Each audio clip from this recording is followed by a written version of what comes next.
The C-SPAN camera zooms in on Congresswoman Jasmine Crockett's face, her expression calm but focused, as she stands at the podium during the House Oversight Committee hearing. Across from her, Karoline Leavitt, the 26-year-old former Trump spokesperson, leans forward with a smirk, having just challenged Crockett to a debate about Biden's economic policies. "I've heard enough of your partisan talking points," Leavitt had declared moments earlier, her voice dripping with confidence. "Let's settle this right now." The chamber falls silent as Crockett, the freshman Democratic representative from Texas with a background as a civil rights attorney, adjusts her microphone. Her gold blazer catches the light as she scans the documents before her. The tension in the room is electric. Leavitt's surprise challenge had clearly been designed to throw Crockett off balance and create a viral moment for conservative media. Leavitt sits back, arms crossed, with the satisfied expression of someone who believes they've just set the perfect trap. The Republican representatives nearby exchange knowing glances. But what happens in the next 90 seconds isn't what any of them anticipated. Crockett looks up from her notes, directly into the camera, and with devastating precision, begins a response that will soon explode across social media and news networks nationwide. "Challenge accepted," she says, her voice steady and powerful. What follows is not just a rebuttal, but a masterclass in political confrontation that leaves Leavitt visibly stunned and the committee room in shocked silence. Analysis and background. Voiceover combined. Before diving into this remarkable political showdown, don't forget to like and subscribe to our channel for more in-depth political analysis that you won't find anywhere else. If you found this analysis valuable, please hit the notification bell to stay updated on our latest videos, and share your thoughts in the comments below. We're committed to bringing you substantive political coverage that goes beyond the sound bites and focuses on the policy decisions that impact American lives. The tension between Karoline Leavitt and Jasmine Crockett had been building for months before their explosive confrontation. Their clash represented more than a disagreement between two politicians. It symbolized America's deepening political divide and the generational and cultural battle reshaping Washington. Karoline Leavitt, the rising GOP communicator. Karoline Leavitt's rise to prominence had been meteoric. At just 26, the former assistant press secretary in the Trump White House had already made a name for herself as one of the Republican Party's most aggressive young communicators. After serving as a Trump spokesperson, she had run for Congress in New Hampshire's 1st District in 2022. Though unsuccessful in that bid, losing to Democratic incumbent Chris Pappas, her unwavering loyalty to Trump and talent for crafting memorable sound bites had earned her a position as a senior spokesperson for the powerful House Republican Conference. Blonde, polished, and media-savvy, Leavitt had mastered the art of going viral with confrontational moments. Her communication style was direct and unapologetic, often dismissing Democratic policies as radical and socialist. A New Hampshire native and St. Anselm College graduate, she frequently highlighted her blue-collar roots and traditional values. Rising through Republican ranks at record speed, she had become a favorite on conservative media outlets like Fox News and Newsmax, known for her fiery defenses of Trump-era policies and sharp criticism of the Biden administration. Jasmine Crockett, the fact-focused attorney. Jasmine Crockett represented a different kind of political rising star. A freshman Democratic congresswoman from Texas's 30th District, she had come to Washington after serving in the Texas state legislature, where she had gained attention for her passionate advocacy during voting rights battles. Before entering politics, Crockett had built a reputation as a formidable civil rights attorney, fighting high-profile cases across Texas. At 42, she brought both legal expertise and lived experience to her role in Congress. Eloquent, strategic, and unwavering, Crockett had quickly distinguished herself in Washington for her ability to cut through political theater with fact-based arguments. Her questioning in committee hearings often went viral for her methodical dismantling of false narratives. The daughter of a military family who had earned her law degree from the University of Houston, Crockett had been named president of the Democratic freshman class, an unusual honor, reflecting her colleagues' respect for her political acumen and leadership potential. Their collision course was set during a particularly contentious period in Washington. The upcoming presidential election had raised the temperature of political discourse, with both parties fighting for narrative control on economic issues. Republicans blamed the Biden administration for inflation and economic struggles, while Democrats pointed to record job growth, infrastructure investments, and the declining unemployment rate as evidence of recovery. The House Oversight Committee hearing on economic policy had already been tense for hours before the confrontation. Republican members had been criticizing Treasury Department officials about inflation, while Democrats defended the administration's economic record. Setting the trap. As a senior Republican communicator, Leavitt had been invited to testify about economic messaging, while Crockett was serving in her role as a committee member. Backstage before the hearing began, Leavitt had been spotted by staffers preparing talking points and reviewing economic data with Republican committee staff. "We need a moment today," she reportedly told a colleague, "something that will cut through the noise." She had specifically mentioned Crockett as someone who talks a big game but can't back it up when pressed. Meanwhile, Crockett had arrived early, carrying a thick binder of economic reports and data from the Congressional Research Service, the Bureau of Labor Statistics, and independent economic analyses. Her staff had prepared extensive notes on job creation, GDP growth, inflation trends, and the impacts of various economic policies. A committee staffer overheard her saying, "I'm not here for theater. I'm here for facts." The chamber itself was arranged in the typical committee format, a raised dais for committee members facing the witness table below. American flags flanked the committee chair, with the official House Oversight Committee seal prominently displayed. C-SPAN cameras were positioned to capture multiple angles, including close-ups of speakers and reaction shots. The gallery was filled with staff, media, and visitors, all sensing the unusual tension in the room. As Leavitt had taken her seat at the witness table earlier that day, she had projected complete confidence. Having navigated the pressure cooker of the Trump White House press operations and countless hostile media interviews, she considered herself battle-tested. Her testimony had been sharp and media-ready, focusing on inflation's impact on everyday Americans and blaming Biden administration policies. When her turn for questioning came, Crockett had initially focused on economic data, pressing Leavitt on specific claims about job numbers and inflation trends. As Leavitt began responding with familiar talking points rather than engaging with the specific data, the frustration between them became palpable. It was at this moment that Leavitt, perhaps sensing an opportunity to create her viral moment, interrupted Crockett mid-sentence with her challenge. "Congresswoman, with all due respect," Leavitt had said, leaning toward her microphone. "I've heard enough of your partisan talking points. The American people deserve better than Democratic spin about an economy that's crushing them. Let's settle this right now, a direct debate about Biden's economic record. Right here, right now." The committee room had fallen silent at this breach of protocol. The chairman looked unsure whether to intervene. Staffers froze, pens hovering over notebooks. And in this charged moment, Congresswoman Crockett adjusted her microphone, looked directly at Leavitt, and prepared to respond to the challenge in a way that neither Leavitt nor anyone watching could have anticipated. The debate: facts versus talking points. "Challenge accepted," Congresswoman Jasmine Crockett said, her voice cutting through the tense silence of the committee room. She removed her glasses and placed them deliberately on the stack of documents before her. The C-SPAN camera caught the subtle shift in her posture, shoulders squared, chin slightly raised, the stance of a seasoned trial attorney preparing to present her case. "Miss Leavitt," Crockett began, her Texas accent more pronounced than usual, "since you've invited this debate on President Biden's economic record, let's proceed with facts rather than sound bites." She gestured to the committee clerk. "I'd like to enter into the record the Bureau of Labor Statistics' latest employment report, the Congressional Budget Office's economic outlook, and the Federal Reserve's monetary policy report from last month."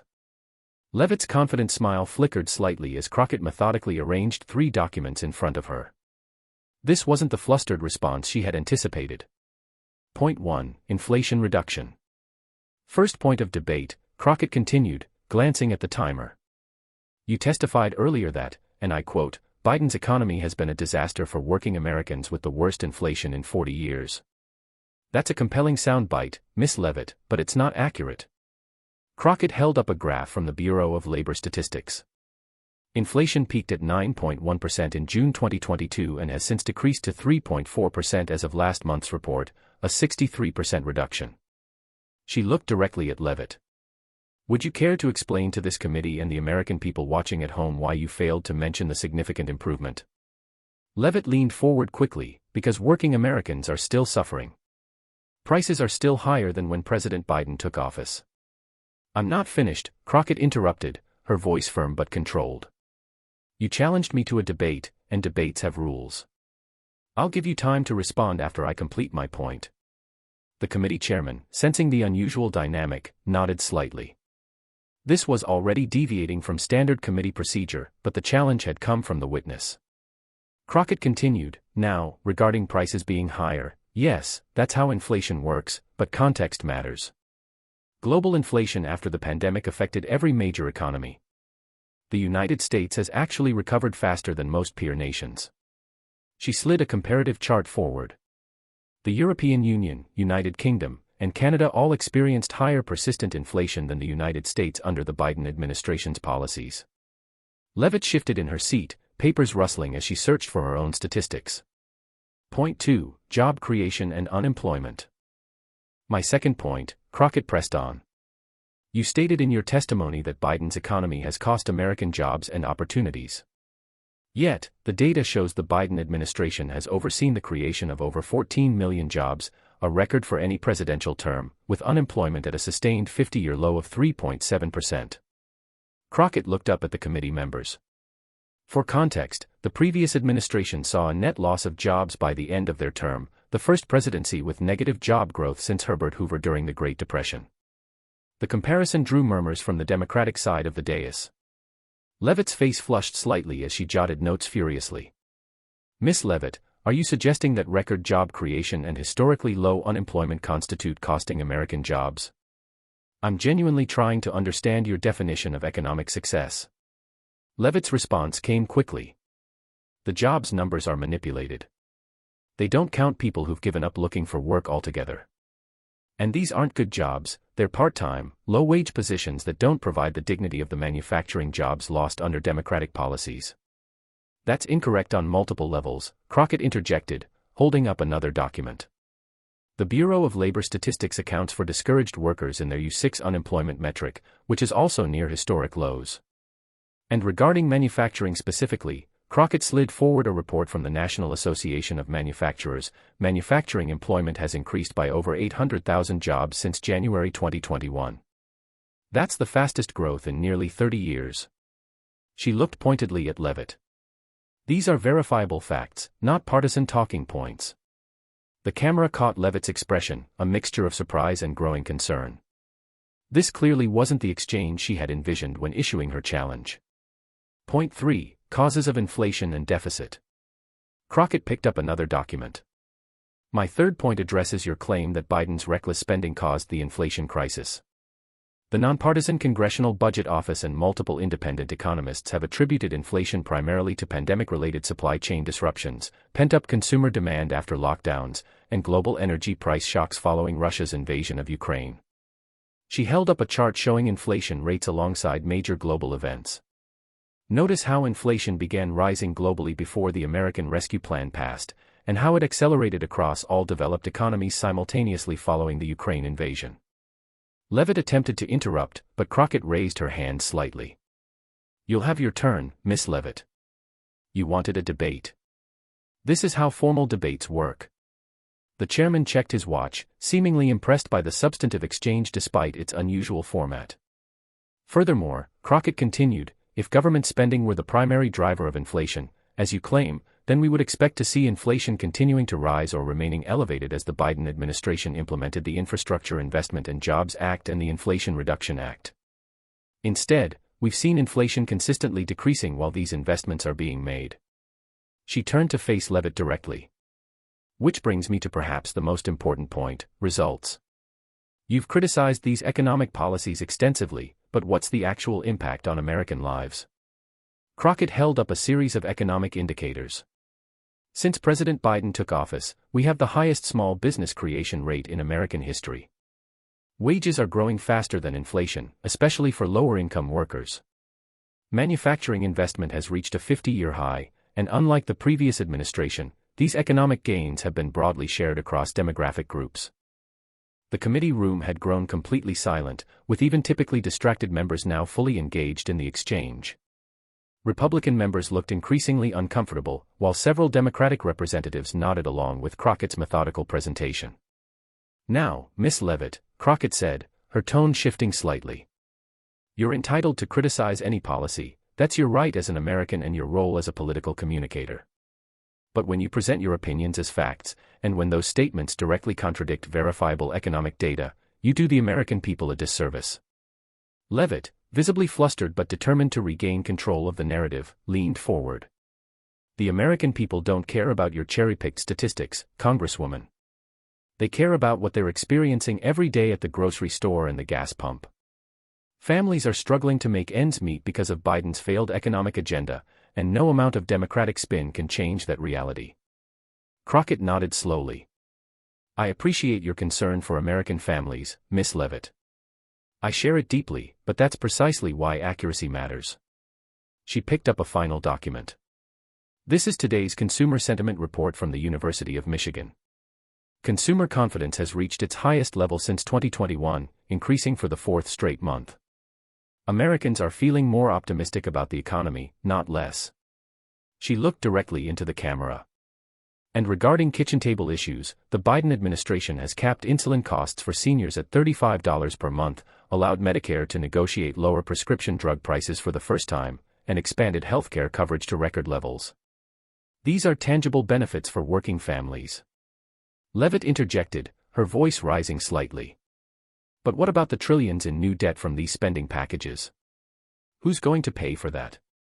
Our children and grandchildren will be burdened with.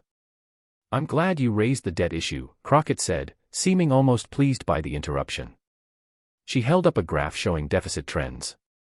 The annual deficit has decreased by over 50% under this administration, the largest deficit reduction of any presidency in American history.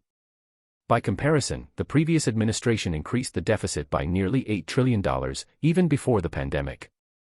Leavitt's face had transitioned from confidence to visible frustration. The challenge that was supposed to create her viral moment was instead becoming a masterclass in political communication from her opponent. Crockett glanced at the timer. I see we're nearing the end of my allotted time. So, let me conclude by addressing the fundamental question, are we where we want to be economically? No, of course not, there's always more work to do. But are we in a Biden economic disaster, as you've characterized it? The data simply doesn't support that conclusion. She gathered her documents together. Miss Leavitt, you challenged me to this debate because you believed Democratic policies couldn't stand up to scrutiny. I've provided verifiable facts from nonpartisan sources. The American people deserve this level of substantive discussion rather than inflammatory rhetoric. Crockett looked up at the chairman. I yield back the remainder of my time, but I'm certainly open to continuing this discussion if Miss Leavitt would like to respond with specific data rather than generalized talking points. The camera panned to Leavitt, who was hurriedly consulting with a staff member who had passed her a note. The committee room remained silent, awaiting her response to Crockett's devastating, fact-based dismantling of her economic arguments. The aftermath and conclusion. The committee chairman cleared his throat, breaking the heavy silence that had fallen over the room. Miss Leavitt, would you like to respond to Congresswoman Crockett's points? His tone was neutral, but there was an unmistakable tension in the air. Everyone present recognized they were witnessing a rare moment of genuine substance cutting through the usual political theater. Karoline Leavitt straightened her papers and leaned toward the microphone. Thank you, Mr. Chairman. Her voice, typically confident and assertive, had a slightly higher pitch than usual. What the American people need to understand is that Democrats will always find statistics to justify their failed policies. Point of order, Mr. Chairman, Crockett interjected calmly. I believe Miss Leavitt challenged me to a debate on economic facts, not partisan characterizations. I've presented data from the Bureau of Labor Statistics, the Congressional Budget Office, and other nonpartisan sources. I'd welcome a substantive rebuttal to any specific point I've made. Several Democratic committee members nodded in agreement. Even a few Republican representatives shifted uncomfortably in their seats. The chairman turned back to Leavitt. The point is well taken, Miss Leavitt. Do you have specific data that contradicts what Congresswoman Crockett has presented? Leavitt shuffled through her notes.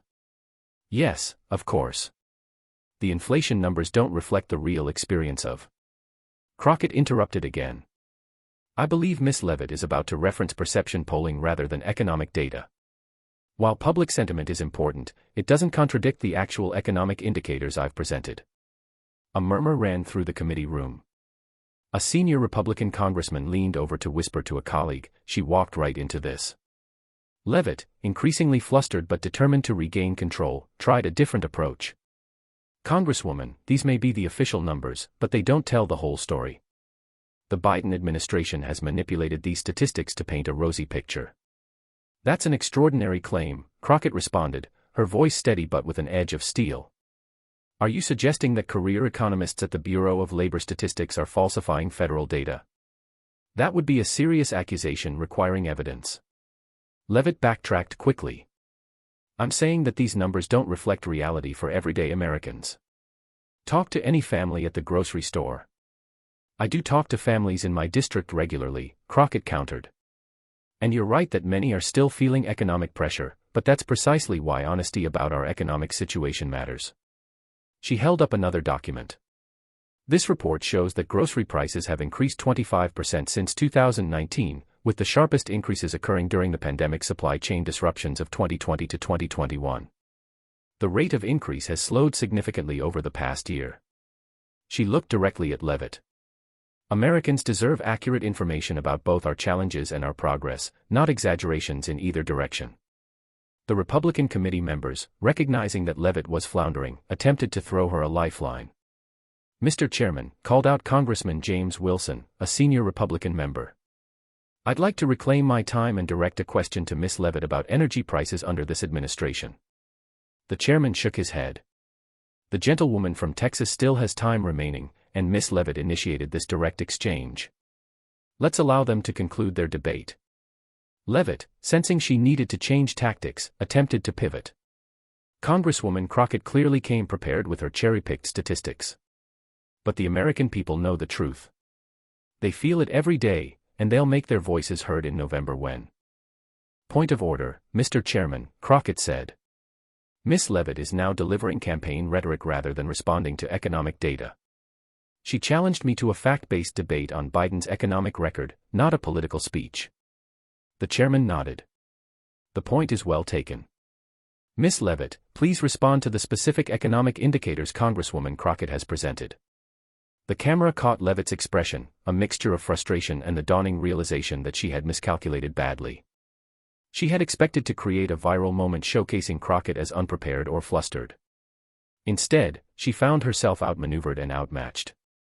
The fact is, Leavitt said, attempting one more time to regain her footing, inflation is still higher than it should be, and American families are suffering because of it. The Biden administration's policies have failed to. Ms. Leavitt, Crockett interjected, her patience visibly waning. You've now made that general claim multiple times without addressing any of the specific data I've presented. For the record, do you dispute the Bureau of Labor Statistics inflation numbers? Do you dispute the job creation figures? Do you dispute the manufacturing investment data? The room fell silent again as everyone awaited Leavitt's response.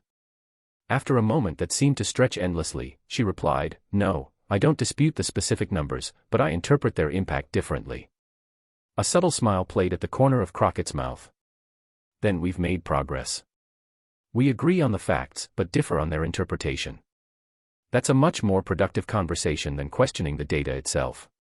Crockett turned to face the committee. Mr. Chairman, I believe I've addressed Ms. Leavitt's challenge to debate the economic record. The facts speak for themselves: record job creation, manufacturing revival, declining inflation, historic deficit reduction, and improving consumer confidence. These aren't partisan talking points, they're verifiable economic indicators from trusted nonpartisan sources. She gathered her documents into a neat stack. Ms. Leavitt is entitled to her interpretation of these facts, but not to her own alternative facts. The American people deserve honest debate based on shared reality, not political theater. The chairman nodded. Thank you, Congresswoman Crockett. Ms. Leavitt, do you have a final response before we move on? Leavitt, visibly deflated but attempting to maintain composure, simply said, I stand by my assessment of the Biden economic record, and I believe the American people share my concerns, despite the Congresswoman's statistics. As the chairman called on the next committee member to begin their questioning, the damage was already done. Congressional staffers were furiously typing on their phones. Reporters in the gallery were rushing to file stories, and social media was beginning to light up with clips of the exchange. C-SPAN's camera caught a Republican committee member leaning over to his colleague and whispering, "That's what happens when you bring a talking point to a fact fight." In just under 90 seconds of actual debate time, from Crockett's challenge accepted to Leavitt's admission that she didn't dispute the economic data, the entire dynamic had shifted. What had been intended as Leavitt's moment to shine had instead become a showcase for Crockett's command of economic policy and debate skills. As the committee moved on to other questions, the contrast couldn't have been clearer. Leavitt sat subdued at the witness table, occasionally checking her phone as it undoubtedly filled with messages from concerned colleagues. Crockett, meanwhile, had returned to her methodical questioning of other witnesses, as composed as if the dramatic confrontation had never happened. The destruction had been complete, efficient, and, by the standards of congressional hearings, almost merciful in its brevity.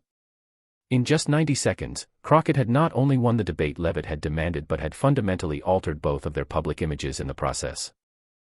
As news of the exchange began spreading beyond the committee room, political commentators across the spectrum recognized what had happened.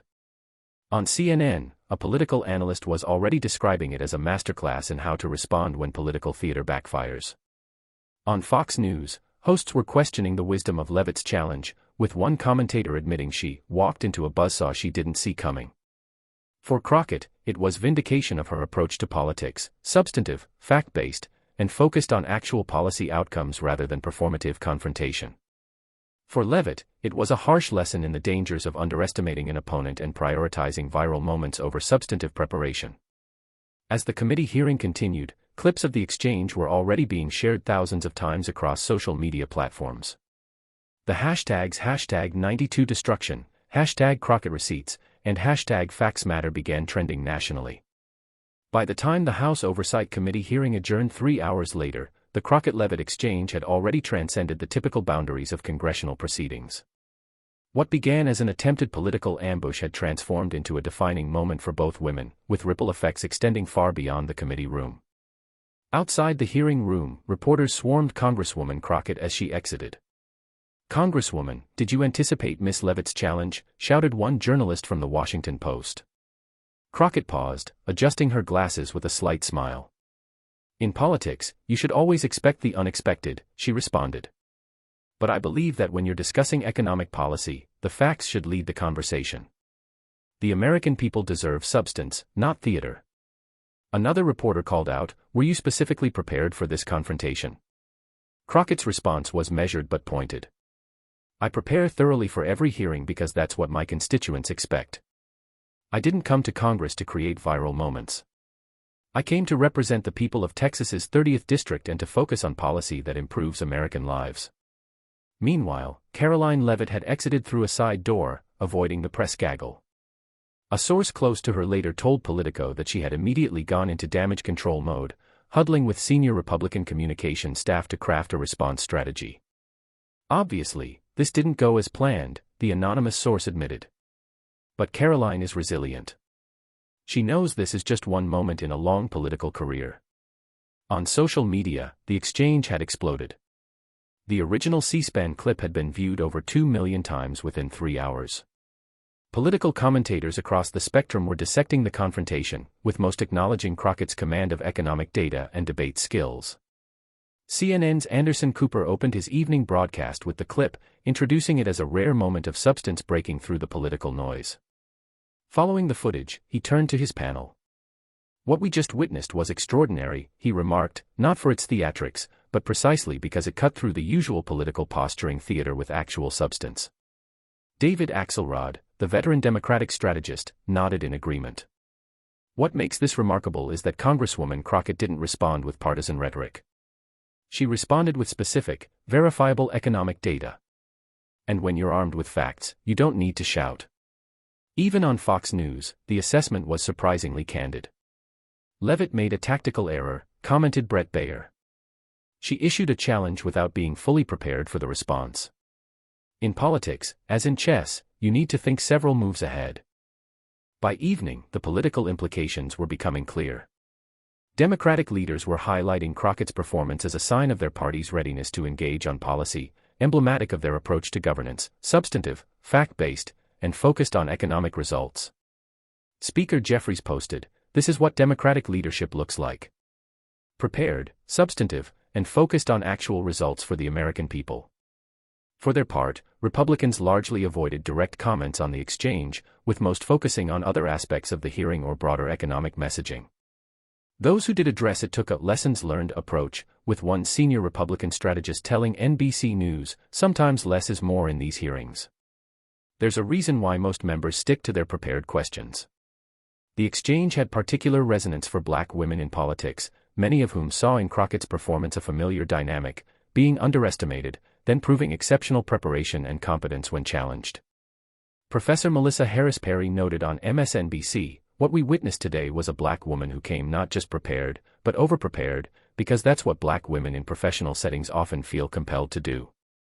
And today, that preparation paid off spectacularly. Media outlets began publishing deeper profiles of both women, contrasting their backgrounds and approaches to politics. The Atlantic's headline captured it succinctly: "Substance versus Style, the Crockett-Leavitt exchange represents America's political crossroads." The piece argued that the confrontation symbolized a larger question facing American politics: whether facts and policy substance could still triumph over performative confrontation and partisan talking points. By the following morning, the political landscape had shifted subtly but significantly. Democratic congressional offices reported a surge in calls from constituents expressing appreciation for Crockett's substantive approach.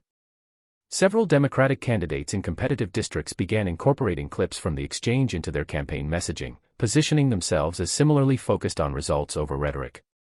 For Karoline Leavitt, the aftermath required careful navigation. After 24 hours of relative silence, she posted a statement on social media: "While Congresswoman Crockett and I clearly have different interpretations of economic data, I respect her preparation and engagement. My concern remains focused on the millions of Americans struggling with higher prices under the current administration. I'll continue to advocate for policies that address these kitchen table issues." The statement represented a notable shift in tone, less confrontational, more measured, and acknowledging Crockett's command of the facts, even while maintaining policy disagreements. Political analysts noted this as a potentially positive development for political discourse, moving from questioning the facts themselves to debating their interpretation and implications.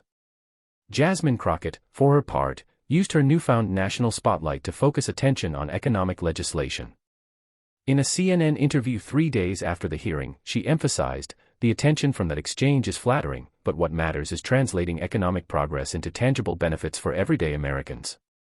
That's why I'm focusing on our infrastructure implementation, manufacturing investments, and continued efforts to lower costs for working families." The long-term impact of the exchange extended beyond the immediate political cycle.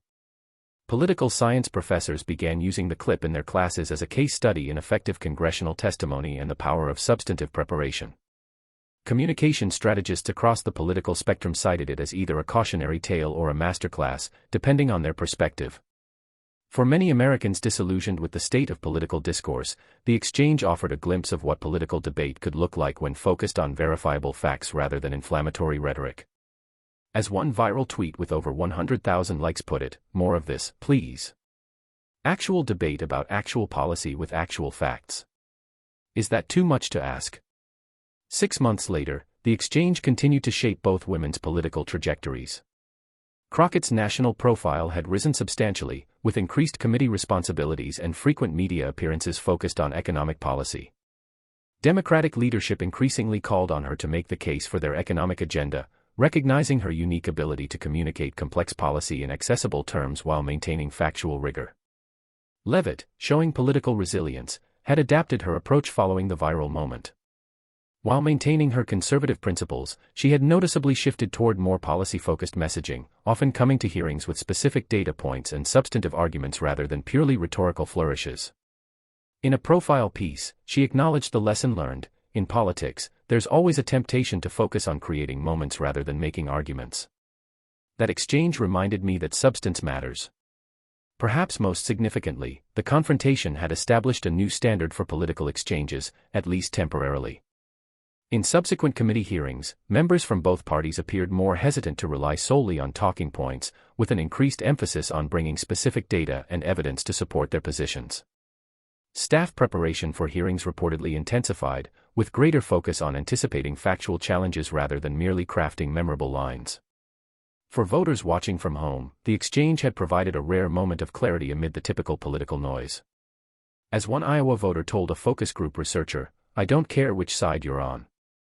I just want to see more of that kind of debate. Show me the facts. Tell me what they mean to you, and let me decide." That's what democracy should look like. The 92-second destruction had become more than a viral moment. It had, however briefly, shifted the incentive structure of political discourse towards substance over performance. Whether that shift would prove lasting remains to be seen.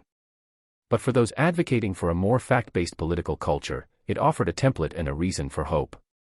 As political scientist Robert Putnam observed in a New York Times op-ed reflecting on the exchange, in a healthy democracy, facts aren't partisan. They're the common ground from which meaningful debate can proceed. What we witnessed in that remarkable 92-second exchange wasn't the triumph of one political party over another. It was the triumph of factual discourse over empty rhetoric. And that's a victory for American democracy itself. The legacy of the confrontation ultimately transcended both women involved, becoming a reference point in discussions about political communication and the state of American democratic discourse. It demonstrated that even in an era often characterized by partisan division and information bubbles, facts delivered with clarity and confidence still had the power to cut through, and that the American public, when presented with substance over spectacle, could still recognize and appreciate the difference. For Congresswoman Jasmine Crockett and Karoline Leavitt, the exchange would forever link their political narratives, serving as either a defining triumph or a valuable lesson, depending on perspective. But for the broader political culture, it offered a glimpse of what political debate could be at its best: fact-based, substantive, and focused on the actual impact of policies on American lives. As another election cycle approached and political rhetoric intensified, clips of those 90 seconds continued to circulate as a reminder that when political theater gives way to political substance, everyone, regardless of partisan affiliation, has the opportunity to be better informed about the choices that shape our collective future. Visuals and focus. Central focus close-up of Jasmine Crockett confidently holding up an economic data chart. Contrast Karoline Leavitt with a shocked, defeated expression. Visual proof. A document with economic statistics visible in Crockett's hand. Text overlay. Destroyed in 90 seconds. Color psychology. Warmer tones for Crockett. Cooler, desaturated for Leavitt. Title: Karoline Leavitt challenges Jasmine Crockett to debate, gets destroyed in 90 seconds. Call to action: what do you think was the most powerful fact or moment in Congresswoman Crockett's response? And do you prefer political debates focused on facts or emotional appeals?